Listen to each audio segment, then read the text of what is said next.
Oh my God, this is really... Well, welcome everyone to our first Hangout for Mossamelt, Mobile Social Media Learning Technologies CMOOC. Excuse me. For those of us joining us live, welcome. For those who can watch this archive later, we hope you enjoy it. And if you don't join in the discussion with us live, you can join in with us asynchronously later. So our guest today is Laurent and Antonczak, all the way from France, Auckland, and he's going to discuss some of his strategies for using mobile in teaching and learning. So over to Laurent. Oh, okay. Hello, everyone. So yes, my name is Laurent. Basically, to give you some background, I'm working at AUT University, and right now I'm leaving the supermarket, and I will join actually Tom in the cafe. Oops, I'm trying to avoid the sushi. Good morning. No change, no. So this is the beauty of mobile technology somewhere.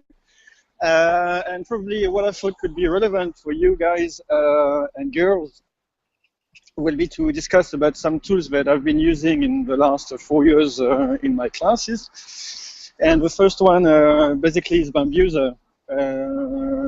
That specific live streaming app is very useful for recording students when we do a presentation.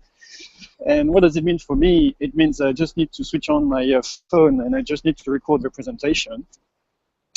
It's going directly straight to the server, so I don't need to plug my phone and I don't need to upload anything like that.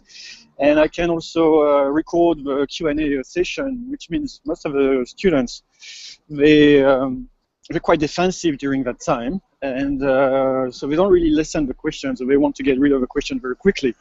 But by using a Bambuser, you've got a record of those questions, and that's the sort of presentation time. The presentation time also can point out some of the weakness when they present things. Some are very nervous, some they've got a strange body language.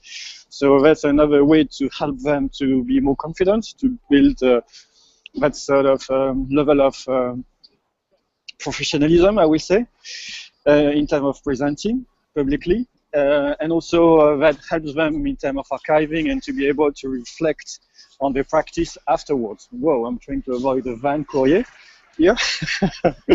That's very dangerous, Auckland. So that's Bambuser. The second one, Viclone. I've seen a question within the Google community. Viclone actually is very good to be used for the students to change the perspective. So it's very good to have one camera on that side and the other camera on the other side, which gives a sort of more dynamic presentation or feedback for the lecturer. It's quite nice. And also, most of my students, I don't know your students, but most of my students, they are designers, artists.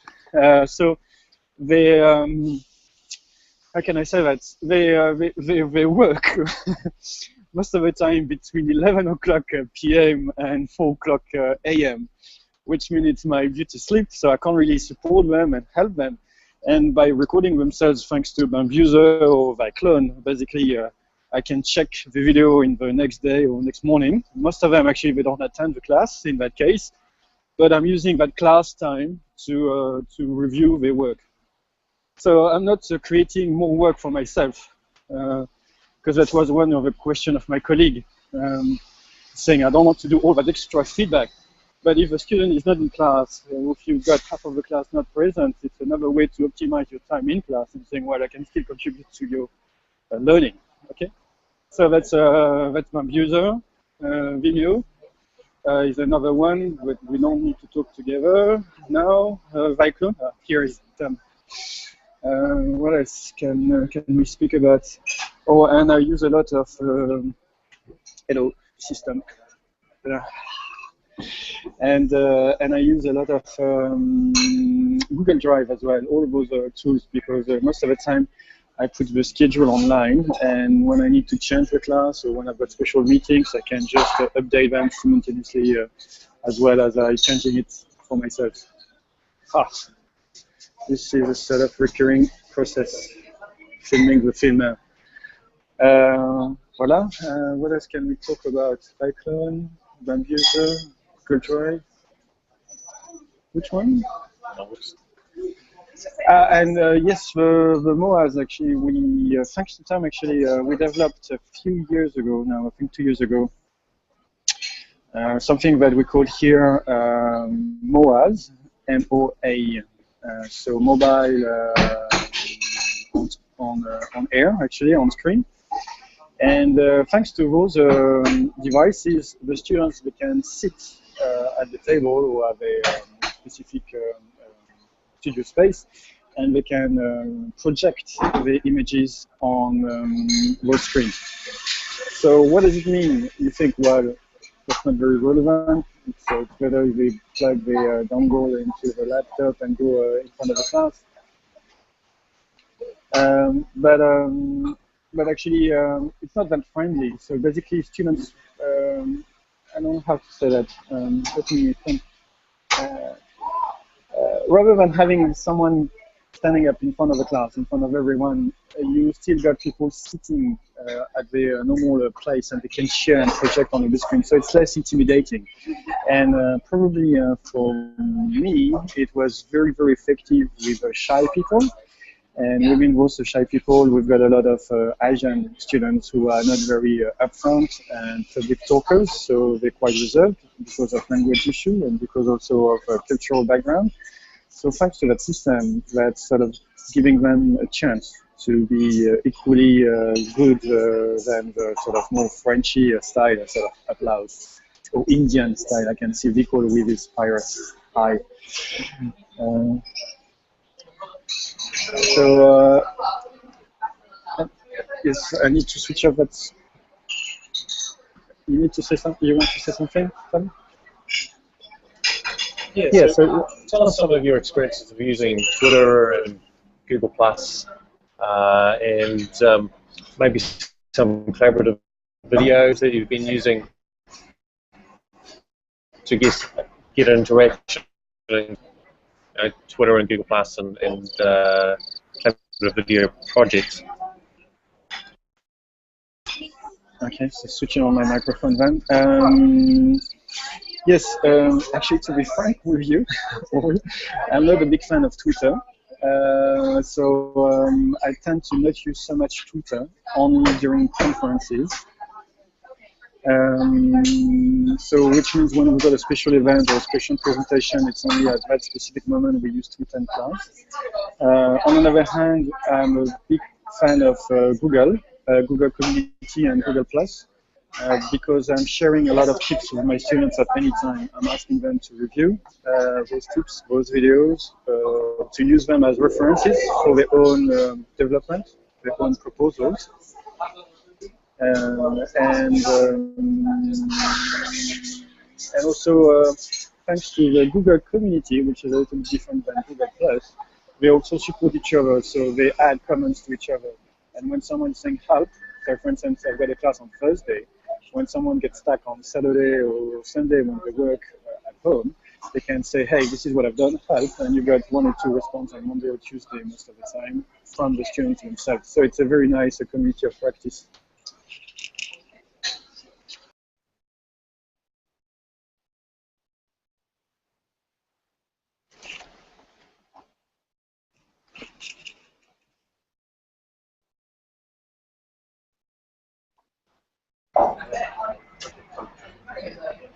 Do we have any questions from anyone watching for Laurent? We are getting a little bit of feedback, but it's all right. I do have a question. Can you hear me okay? Great. Did you get any resistance from your students, especially with the videos, the Viclones, the Bamboozers? Because I know for my students, I've just set up a Google group, and I've said, oh, introduce yourselves, and I said, oh, well, you know, I'd like you to do a video, and no one did a video. Everyone did a text introduction, and I'm just really struggling trying to get them to use video.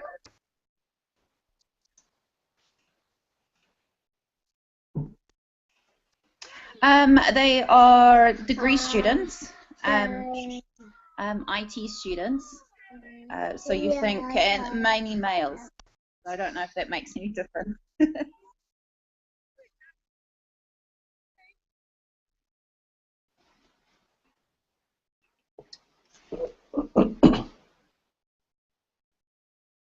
Can't hear you, Laurent.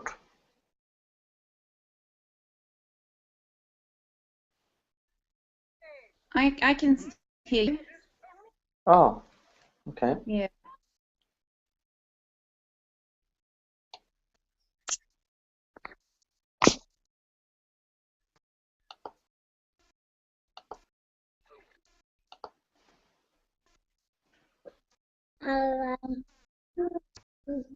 In class and to do a mini experimentation of giving them a brief and giving them 20 minutes to come back with something. So to do something, basically the aim for that one is to for them to download the app, to understand the hashtag they need to use, and to produce something on the spot. And most of the time it's crap.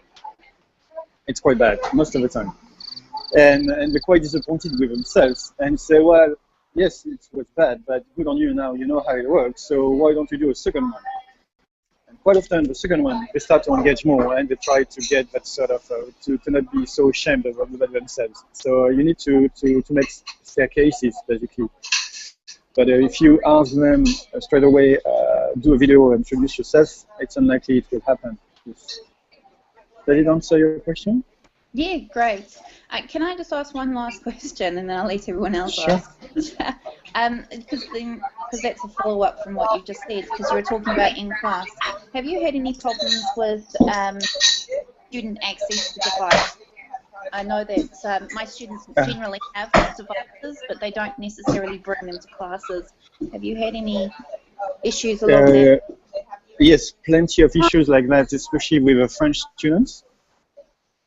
A lot of issue with poor equipment, basically, surprisingly in France. But in that case, that's what I put underneath. Well, I'm lucky enough to have those students because they are third-year students or they're master students or second year, so they're thinking to work next year. So I call it professional practice, which means I ask them to collaborate with each other and to use each other accounts or devices and to work collaboratively, because the day they will start working in a company, except if they are freelancing, they will have to share work, they will have to work with people in terms of equipment and that sort of thing. And when I present that sort of situation to them, they're more receptive and they're more happy to share the phone or their iPad with someone else and saying, well, you put the hashtag, you put the first name, and you use that other person's device, doesn't matter. Okay, so it's not so much about ownership about the equipment, it's about collaboration and sharing.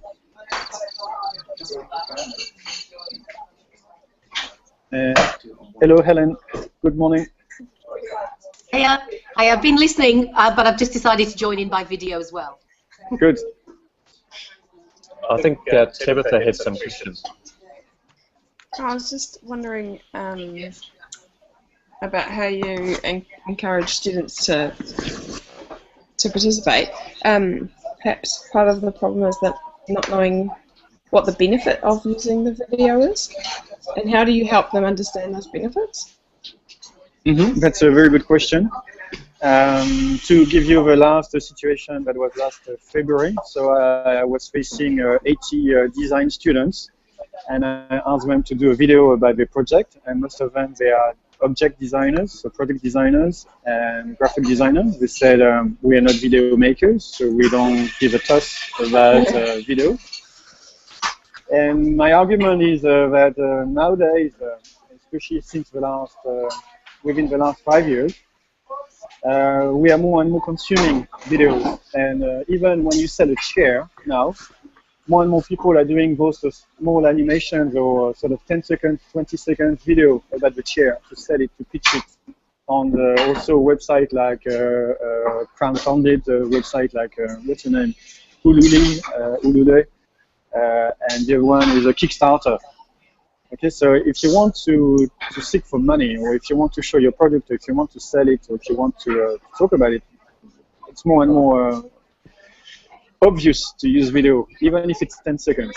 But where there is a misunderstanding from the students, from the young generation, and the market, it's the notion of what is a video. And you guys, you experience that with a Vine. 6 seconds for me is a video. Okay, 6 seconds sometimes it's long enough or good enough to show something in motions or stop motion animation. It's a matter to tell them that a video is not necessarily 1.5 hours long or half an hour long. It could be just 10 seconds or 20 seconds of reflective statements or showing the product to better address the audience and to show that something that you can't really show in a different way. And my students also, when I ask them, for instance, to sit in front of a computer and to reflect about the practice, rather than to write a blog, I argue that when they start writing, I can see all the grammar mistakes, all the syntax mistakes, and all the misspelling. And it looks very bad on them. But when they talk to the camera, they can escape from that sort of academic requirement. And all of a sudden, I can see those smiles saying, "Oh, I think I might do a video." It could give me more points on that side as well. Okay, so there is all those sort of things you need to. But yes, you need to sell the idea. It's not intuitive and natural for them. I think part of it is starting with some short, easy production type of processes. So something really quick, and I think that's why Vine's really good. So getting students used to just really quick form video to start with, and then bridging the gap into something a little bit more deeper. So any other questions for Laurent?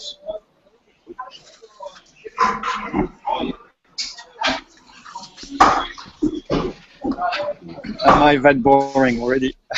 No, I just got Helen has a question. yeah, I just wanted to ask you, if you were to put all of these together, all of the social media experiences together, how would you sum up the difference between pre-social media teaching and post, and all the advanced, being able to share documents on Google+, being able to get them to do a little Vine, being able to give them, ask them to do presentations that are videoed. How would you sum up the sort of differences, the added value that this new world has given them in terms of teaching?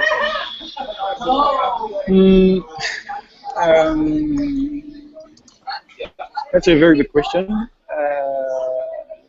I would say that when I see them responding with that sort of what I would call the 21st century technology, I feel that I'm doing a better job as a teacher because I think I've got a better chance to get a job later. Yeah. Because the market, and I'm running 2 companies on the side, you've got a client calling you now and basically wants something in the next 2 hours, especially when it's about communication, design, or even apps. You need to negotiate those time frames all the time. They've got an idea and they want to execute that. Why? Because that's sort of 21st century. We're bombarded by information. Everything is going very fast. Everything is at here at the end of a fingertip. You click here, you got that information. You click there, you've got that thing here. You can buy that, and 2 or 3 days later, you've got it delivered in your mailbox. So the students, before that social media, they used to wait a week to produce something. But now, for instance, this morning when I went to work, I spent half an hour to review all the posts from last night.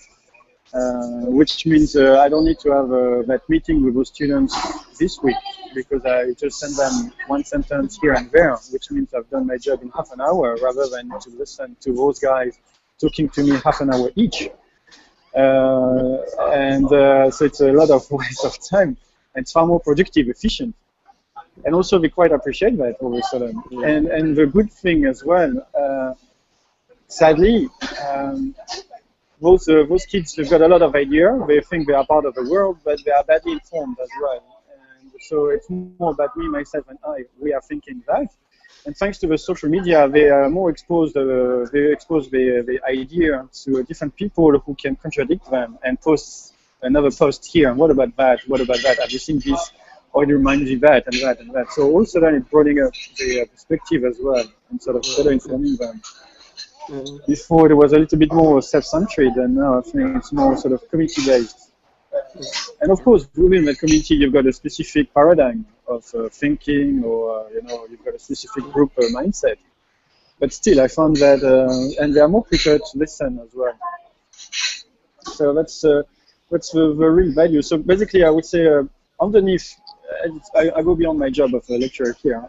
Beyond my lecturing job, there is a sort of mentorship and professional practice building for them, which I quite like. And also it's preparing them from another perspective. And we wrote just an article that I have been accepting in Europe with Helen Keegan and Tom about mobile and ethics, about how to behave and what sort of things online and what sort of things can you do or not do, or how does it work as a peer support, peer group. So mobile and ethical issues. Yeah, cool. Thank you. Pleasure.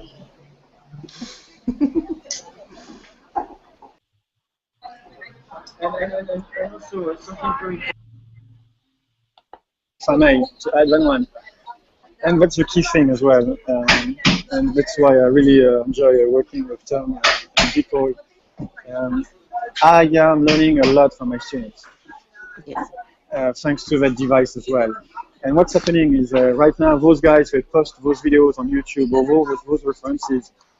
And thanks to that, it's online for me, and I can forward it to another group of students, so I can even use that reference for one of my master's students saying, hey, I wasn't aware about that specific installation with Kinect. So can you look at that? So it's a sort of passing knowledge, and it's a sort of really, it's a 360-degree relationship, and I really like it. I'm really enjoying it.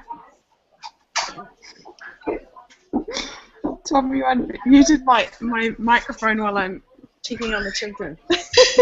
Okay. Oh, Do you want to know what they're doing? I was trying to mute Catherine, actually, and I muted the wrong person. Anyway, so thank you, Laurent. Is there any burning questions left for Laurent before we finish the call? I think she needs a tissue.